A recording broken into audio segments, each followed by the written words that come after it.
Hello friends, இன்றைக்கி ஒரு குயிக்கான snacks recipe பார்க்கலாமா? ஸோ இன்றைக்கி என்ன பண்ண போகிறோம் அப்படின்னா, காரப்பொரி தான் பண்ண போகிறோம். அதுக்கு ஃபஸ்ட்டு கொஞ்சம் பொரி எடுத்துக்கிறேன். நெக்ஸ்ட் வந்து ஒரு பெரிய ஆனியன் வந்து எடுத்துக்கலாம். அதில் இருக்கிற அந்த தோல்லாம் ரிமூவ் பண்ண ஸ்டார்ட் பண்ணுறேன். இதை பண்ணணுன்றதுக்காகவே இந்த பொரியை யாரையும் எடுக்க விடாமல் ரொம்ப நாளாக வச்சுட்டே இருந்தேன். இனி வச்சா பொரி நவுத்து போயிடும் அப்படின்றதுக்காக தான் இது வந்து ஸ்டார்ட் பண்ணிட்டேன். ஆக்சுவலாக இந்த வீடியோ வந்து 3 வீக்ஸ்க்கு முன்னாடி எடுத்தது. அப்போயே அப்லோட் பண்ணியிருக்கணும். சரி கொஞ்ச நாள் போட்டு நான் அப்படியே பெண்டிங் விட்டு அப்படியே போயிட்டே இருந்துச்சு. அதை வந்து அப்லோட் பண்ணுறதுக்கு இன்றைக்கி தான் நல்ல காலம் வந்து இருக்கு. ஸோ இந்த இதில் இருக்கிற தோல்லாம் ரிமூவ் பண்ணதுக்கப்புறம் குட்டி குட்டி பீசஸாக வந்து கட் பண்ண ஸ்டார்ட் பண்ணுறேன். ஃபஸ்ட்டு வந்து நீளமாக கட் பண்ணிவிட்டு அதுவே ஆப்போசிட் டைரக்ஷனில் கட் பண்ணிக்கிறேன். ஸோ இதெல்லாம் கட் பண்ணதுக்கப்புறம் கையை வச்சு இந்த மாதிரி தனித்தனியாக பிச்சு போட்டுக்கலாம். ஆக்சுவலாக அந்த ஸ்நாக்ஸ்லாம் செய்யும்போது பார்க்குறதுக்கு ஈஸியாக தெரியும். அதுக்கான திங்ஸ் எடுக்கும்போது தான் தெரியும் அது இதுன்னு போய்கிட்டே இருக்குது. அதுக்கப்புறம் இந்த வெங்காயம் ஒரு வழியாக வெட்டி முடிச்சுட்டு அதை வந்து இன்னொரு பவுலில் சேஞ்ச் பண்ணி எடுத்துக்கிறேன். இந்த மாதிரி ஆனியன் எடுத்து வச்சுக்கலாம். நெக்ஸ்ட் வந்து கொத்தமல்லி கொஞ்சமாக எடுத்துக்கிறேன். இதை வந்து குட்டி குட்டி பீஸாக வந்து கட் பண்ணணும்.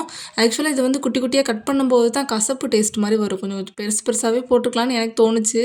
சரி பரவாயில்ல வெட்டிட்டோமே அப்படின்றதுக்காக அப்படியே போட ஆரம்பிச்சிட்டேன். அதையும் இன்னொரு பவுலில் வந்து சேஞ்ச் பண்ணி எடுத்துக்கிறேன். ஸோ இப்போ வந்து கொத்தமல்லியுமே இன்னொரு பவுலில் வந்து சேஞ்ச் பண்ணி எடுத்தாச்சு. நெக்ஸ்ட் வந்து ஒரு குட்டி பச்சை மிளகாய் எடுத்துக்கிறேன். இதை வந்து அந்த காம்பில் ரிமூவ் பண்ணதுக்கு அப்புறம் வாஷ் பண்ணிவிட்டு கட் பண்ண ஸ்டார்ட் பண்ணுறேன். ஸோ இதில் வந்து பச்சை மிளகாய் வந்து ஆப்ஷனல் தான், தேவைன்னா வச்சுக்கலாம், இல்லைனா வந்து இதை ஸ்கிப் பண்ணிக்கலாம். இதையுமே இன்னொரு பவுலில் வந்து நான் சேஞ்ச் பண்ணி எடுத்துக்கிறேன். இதையுமே பவுலுக்கு வந்து சேஞ்ச் பண்ணி எடுத்துக்கலாம். நெக்ஸ்ட் வந்து கொஞ்சம் ஒரு பாத்திரத்தில் வந்து தண்ணி ஊற்றி வச்சுக்கிறேன். இதை வந்து பாயில் பண்ண ஸ்டார்ட் பண்ண போகிறோம். இது ஏன்னா பச்சை கடலை வந்து இருந்தால் அதை வந்து வேக வச்சு எடுத்தால் நல்லாயிருக்கும். இதில் வந்து என்னென்னா என்கிட்ட காஞ்ச கடலை தான் இருந்துச்சா, அதை வந்து என்ன பண்ணுறதுன்னு தெரியாமல் எனக்கு வந்து காஞ்ச கடலை டேஸ்ட்டு சுத்தமாக பிடிக்காது. எனக்கு கடலையே பிடிக்காது. இது வந்து என்ன பண்ணுறதுன்னு தெரியல. அதுக்கப்புறம் கொஞ்சம் பாயில் பண்ணால் நல்லாயிருக்கும் அப்படின்றதுக்காக பாயில் பண்ணேன். அது பண்ணுற போய்கிட்டே இருக்குது அந்த ப்ராசஸ்ஸு. ஒரு 10-15 நிமிஷத்துக்கு அப்புறம் தான் அது நல்லா வெந்துச்சு. அதில் கொஞ்சம் சால்ட்டு போட்டு வேக வச்சு அதை ஒரு பெரிய ப்ராசஸே பண்ணியாச்சு.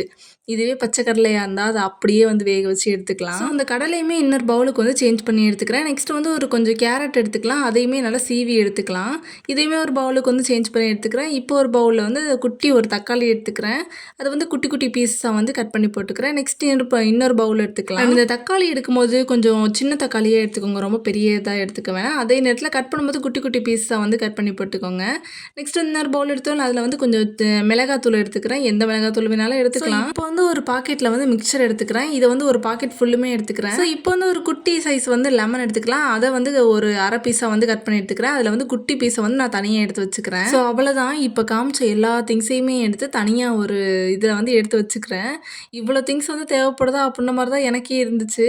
இதில் ஆக்சுவலாக மாங்காய் வந்து போடுவாங்க. இந்த காயாக இருக்கும்ல, அந்த மாதிரி ஒரு மாங்காய் போடுவாங்க. இதில் வந்து போடுறதுக்கு இல்லை. சரி ஓகே ஸ்கிப் பண்ணிக்கலாம் அப்படின்றதுக்காக தான் கொஞ்சம் லெமனும் அந்த தக்காளியும் கொஞ்சம் எக்ஸ்ட்ரா எடுத்துக்கிட்டேன். ஸோ நெக்ஸ்ட் வந்து இது கூட கொஞ்சமாக தேங்காய் எண்ணெய் வந்து தேவைப்படும். அது வந்து ஆப்ஷனலில் தேவைன்னா யூஸ் பண்ணிக்கலாம், இல்லைனா ஸ்கிப் பண்ணிடலாம்.